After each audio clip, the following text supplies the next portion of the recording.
G'day friends! I'm back for another Tag Tuesday and a quick voiceover. So what I'm showing you here is the Jane Davenport Mixed Media stamp project that I did. There's the little clip. So I was finally running out of tags, enough tags to create a whole collection. So what I did was take that big spreadsheet that I did, and you can see it in that other video if you want to go check it out, and I actually cut that up manually into these tags. So they're actually a really good quality tag, to be honest, because they're expensive. Well, I mean, it was semi-expensive, mixed media watercolor cardstock. And I already had the designs on there, so I've already worked really hard on these things, and I thought, well, they were just sitting behind my desk, and I wanted to give them a new life like I like to do with everything else I've done. So I thought, what better way to give them a new life than make them tags and send them out with this latest batch of books. So here I've just taken a lot of my Jane Davenport Mixed Media products. I've got the watercolor palette, I've got 2 watercolor palettes, I've got the magic wands over there, I've got the mermaid markers, paint over pens, basically all of the colorizing tools. And yeah, just some other bits and pieces. I've got my Japanese calligraphy ink. That's how I like to paint on a black background. There I'm just giving it a quick wash. And yeah, I just wanted to make these new, and I was working intuitively. I didn't have any ideas in my head. Eventually what happens is I let them inspire, some of the mantras that I like to think about, or some of the quotes that I like to remember. Some of them are a little sassy, but that's just what I like to do. So if you get one of these tags and you don't really understand what's written on it, just shoot me a message and I'll let you know what's going on. But yeah, so here I'm just coloring the backgrounds and laying down colors. I mean, not even thinking really what I'm going to do.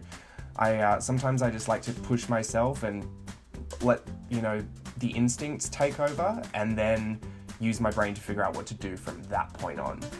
So I'm just giving her new ears with some Montana acrylic paint marker, and I love the Montana acrylic paint markers. They've just got such a wide collection, and it's a really good quality acrylic too. Here I'm just doing more washes with watercolor.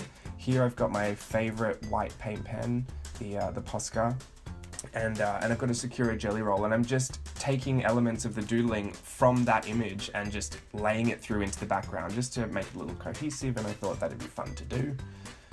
Pardon me, I'm losing my voice.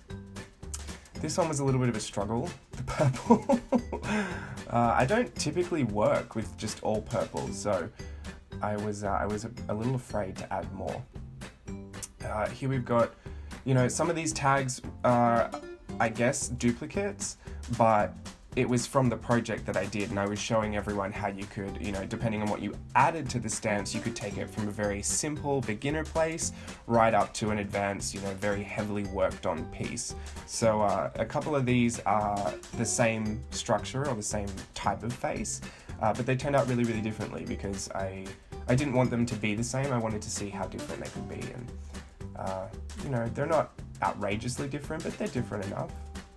I was thinking of different ideas, and I mean, working instinctively, you just don't know what's going to happen, and I'm just as shocked at the end result as you are to see it, because there wasn't much of a thought process going behind it, especially when I work like this. And for the tags, I mean, they're just fun. They're just little extras that I like to give away with the book, just a little handmade piece, just for people that are, supporting my creative journey. I want to make sure that I'm giving back, and it takes a little while. I'm not gonna lie, it does take a little bit of effort, so I don't know if these handmade pieces will continue into the future, but they've been really fun to do for now, and it's really great that they double as YouTube content, so then I can show everyone how I work and what I'm working on, and let you guys gain a little insight into just how messy and unplanned I can be.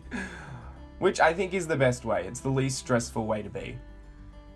This one was a little difficult, because she was already, there was a lot going on that tag already. But you just make do. It's just scribbling. It's not even planned out scribbling. It's just getting my favorite mediums and getting my favorite products.